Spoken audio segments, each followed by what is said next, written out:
Hey everybody, Axfield here. This video is a sequel of the advanced tips video that I've already published, but this is just an extension of more advanced tips that you can use at the later stages of the game.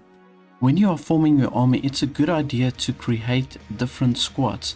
Now I like to divide my army into 3 different squads, namely the tanks, the hard hitters, and then the flankers.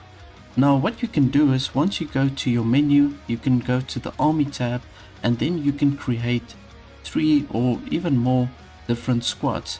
But I like to stick with 3 because you've got to individually select each squad to command them to whichever region you want them to go. So for example, if we had to select tanks, we will order them to go in first. The flankers will order to go into the side.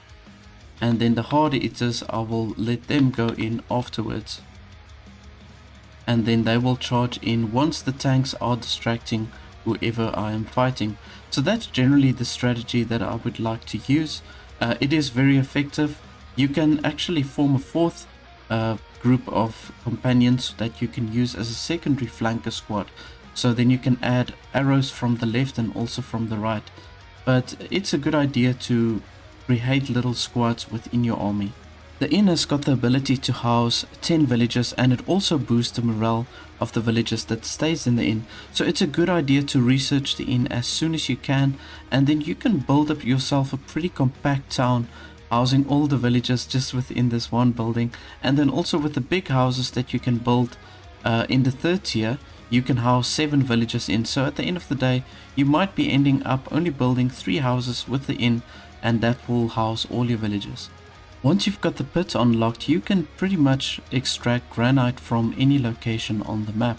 So I am currently based in the lowlands. Just to show you more or less where I'm at, it's kind of like close to the beginning of where you start with Bellwright, and from this region over here I can extract granite. So it's a good idea to also get yourself the pit unlocked as soon as you can, and then you don't need to have to build an outpost for the granite specifically. You can just have a pit in your town, and that will give you easy access to the granite that you need. Herb gardens is an extremely effective way to improve your relationship with NPC towns, and it's also really cost effective. So once you've got a town liberated, you can place the herb garden. If you have researched the herb garden already, you can place the herb garden within the town. So just to show you, when you go to the building option, here you can see the village herb garden. It gives you a 300 boost in relationship. It only costs you 20 wood, 10 flax and 12 mud. So you can literally load in all the resources into your inventory. If you've got the small backpack or the small bag, then you can load in all the resources that you need for this herb garden, and you can place it immediately. And this is just a super quick way to build your relationship with the towns. When a reclamation army comes to try and take back a town, it's a good idea to deploy your troops within the town itself. The reason for that is that you've got the villagers that will help you fight the army, the brigands. So although the villagers that's helping you fight, they're not really effective in combating the brigands, but they do act as a good decoy, and it just preoccupies the brigands while your soldiers can take them down. So you can lure the brigands to the town, bring your army also to the town.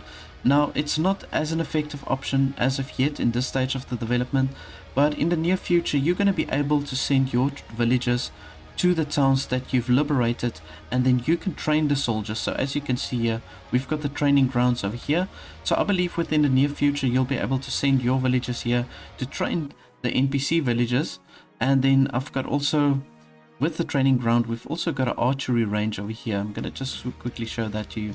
So these ones you can't utilize yet. I've built them, but there's no really application for them as of yet. Once they've given your villagers the ability to train the NPC villagers, then you'll be able to build a proper army to help defend the NPC towns. Now one way you can manage your storage space is to actually place a cap on specific items. So for example, when I go to the barn over here, I can select any item that I want. I can go to resources, and let's say for example I want to choose copper ingots. Now I don't want it to exceed, let's say, 100. So it will keep on depositing copper ingots between any amount between 0 and 100, and it will stop at 100.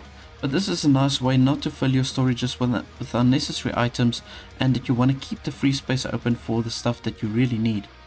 A lot of people might know this tip, but your tier 3 town hall can act as a travel sign. So once you've built your tier 3 town hall, you can head to the cart here on the left side, and then you'll see you can fast travel from this point, and then from here you can pretty much travel to any travel sign that you can find on the map, and it will immediately pull you to the travel sign. So that's a nice convenient way if you need to harvest anything outside of the town, to quickly get back to your town and just deposit all the resources that you harvested and go back and forth between the 2 points. Bellwright has got a really cool delivery system where you can transfer items between your town and outpost very easily. So there's different ways of how you can transfer the items across, and I'm going to go into that now. But first, before I go into the deliveries, I'm going to show you how to create the outpost for those of you that don't know. So you're going to go to the settlement, and here you can see where you've got all the buildings. We've got Ashton over here, but let's say for example I've got this building here, I've got Anchortown here, which is the town that you can see on the screen. Now I've got barn 7 over here. I'm going to select barn 7 now. It is this barn over here. There you can see that's barn 7. So right, I'm going to open up the menu, and we've got barn 7 over here. So you're going to see there's a little tab on the right side where you can say switch settlements. Now once you press that button, you can either assign it to a settlement, an outpost, or the town that you've already got, or you can create a new outpost. And that's pretty much how you're going to do it. So you're going to first build a structure, and then you can assign them to a specific outpost or create your new outpost in that way. So the delivery system is pretty easy and pretty straightforward to use. So you're going to go to the settlement tab, and you're going to press on deliveries. Now you can see we've got Anchortown over here, which is the town that you can see on the screen.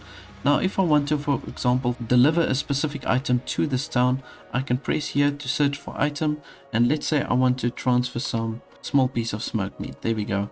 So I want to transfer small pieces of smoked meat from Ashton. So we're going to select Ashton over there. We're going to say you can either do it a one-time delivery, you can do it daily or a weekly. So let's say daily, and I want to deliver 5 pieces of small smoked meat on a daily basis. Now they will deliver all of these items when it strikes midnight. So when you're starting the new day, all the items will be transferred to and fro between the different outposts and your town. And then depending obviously on what you've selected here, will either go daily, one time, or weekly. But it's a very nice way to manage your stocks between all the different outposts and towns. Well, thank you so much guys for watching. I do hope that you enjoyed the video, and if you did, please do remember to hit the subscribe as well as the bell notification button to stay updated on similar videos to this one. In a game of adventure and strategy, we make our mark. That's the gamer. Building kingdoms from the top.